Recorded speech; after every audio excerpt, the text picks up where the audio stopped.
এখন নির্বাচন হলে জামাত কত আসনে জয়ী হবে? গত কয়েক মাস ধরে সম্ভবত এটি বাংলাদেশের সবচেয়ে আলোচিত প্রশ্নগুলোর একটি। নানা জরিপ, নানা বিশ্লেষণ, নানা মুনিন, নানা মত। সর্বশেষ আমরা যেটা দেখলাম যে খুবই আলোচিত একজন রাজনৈতিক বিশ্লেষক ডক্টর জাহিদুর রহমান এ নিয়ে একটি মতামত দিয়েছেন। তিনি যেটা বলছেন যে এখন নির্বাচন হলে জামাত ১০ থেকে ১৫টি আসনে জয়ী হতে পারে। এমনিতে এটা আপনাদের মনে রাখতে হবে যে জাহিদুর রহমানের একটা বিষয় আমি খুবই উল্লেখ করতে চাই যে আওয়ামী লীগের শাসনামলে যে অল্প কয়েকজন বিশ্লেষক সরকারের খুব কঠোর সমালোচনা করেছেন তিনি তাদের একজন। একসময় তিনি মাহমুদুর রহমান মান্নান নাগরিক ঐক্যের নেতা ছিলেন। এখন তিনি ওই পার্টি করেন কিনা আমি আসলে নিশ্চিতভাবে জানি না। তবে ইদানিং বিএনপির বেশ কিছু অনুষ্ঠানে তাকে বক্তব্য দিতে দেখা গেছে।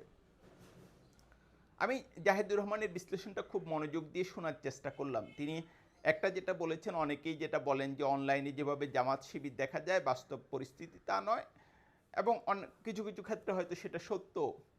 আরেকটা তিনি উল্লেখ করেছেন যে এখন নির্বাচন হলে জামাত ১০ থেকে ১৫টি আসনে জয়ী হতে পারে, আর খুব বেশি হলে ২০ কিংবা তিনি যেটা বলেছেন মানে খুব ভূমিকম্প টুমিকম্প হলে আর কি, উনি এই শব্দটা ব্যবহার করেননি। ওনার কথা শুনে আমি যা বুঝলাম জামাত হয়তো ৩০টা আসনে জিততে পারে, এবং তিনি যেটা বলছেন যে এটা বিএনপির সঙ্গে তাহলে কত ব্যবধান।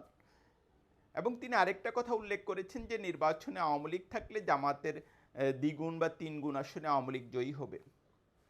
এখন ডাক্তার জাহিদুর রহমান কিসের ভিত্তিতে কথা বলেছেন সেটা কিন্তু আমাদের কাছে অজানা। আমি যদি বলি যে গত ১ বছরে নির্বাচন নিয়ে এখানে ৪টা বড় জরিপ হয়েছে। প্রতিটা জরিপেই যেটা দেখা গেছে বিএনপি এখানে সবচেয়ে বেশি ভোট পাবে, দ্বিতীয় স্থানে ছিল জামাত। এবং জামাতের যে ভোট সেটা আসলে বেশ বেড়েছে ৩-৪টা জরিপেই, কিন্তু এই জরিপগুলোতে অনেক দুর্বলতাও রয়েছে, এবং জরিপগুলোতে যেটা আরেকটা দেখা যায় যে কে আসলে কতটি আসন পাবে সে ব্যাপারে কোনো রকম ধারণা দেওয়া হয়নি, বরং কত পার্সেন্ট ভোট পেতে পারে সেটার একটা ধারণা দেওয়া হয়েছে।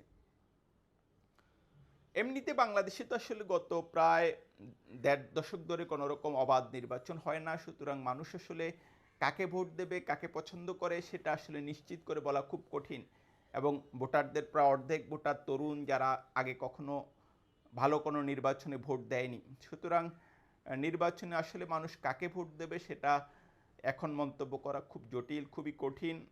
আমার একটা বিবেচনা হচ্ছে যে ছাত্র সংসদ নির্বাচনগুলি হচ্ছে সেখানে বিশেষ করে তরুণ ভোটারদের এক ধরনের বড় জরিপ হয়ে যাবে, যেমন ৯ সেপ্টেম্বর ঢাকা বিশ্ববিদ্যালয়ে ভোট ডাকসুতে।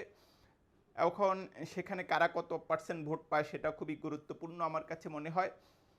এবং নানা রকম প্রেডিকশন দেখছি আমরা। পিনাকি ভট্টাচার্য বলছেন শিবির জিতবে, অন্যদিকে শাহেদ আলম যেটা বলছেন যে শিবির তৃতীয় বা চতুর্থ হবে।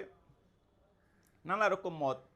গোলাম মর্তুজা একটা পোস্ট করেছিলেন, পরে সম্ভবত ডিলিট করেছেন। তার যেটা পোস্ট করে মনে হয় যে শিবির হয়তো ৯০ সালের নির্বাচনের চেয়েও কম ভোট পাবে। সব মিলিয়ে যেটা বোঝা যায় যে ডাকসু নির্বাচন এক ধরনের, আমি যেটা বলবো, একটা বড় রকম জরিপ নির্বাচনী।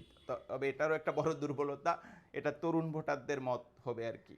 মধ্যবিত্ত তরুণদের মোটামুটি একটা মতামত পাওয়া যেতে পারে এই নির্বাচনে।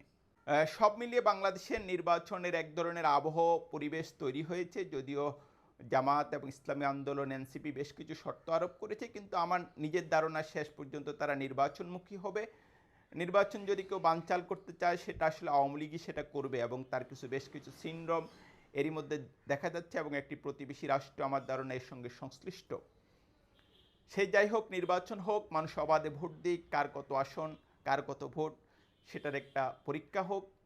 যেটা সবচেয়ে গুরুত্বপূর্ণ, মানুষ যেন অবাধে ভোট দিতে পারে, রাতে যেন ভোট না হয়, কেন্দ্র যেন দখল না হয়।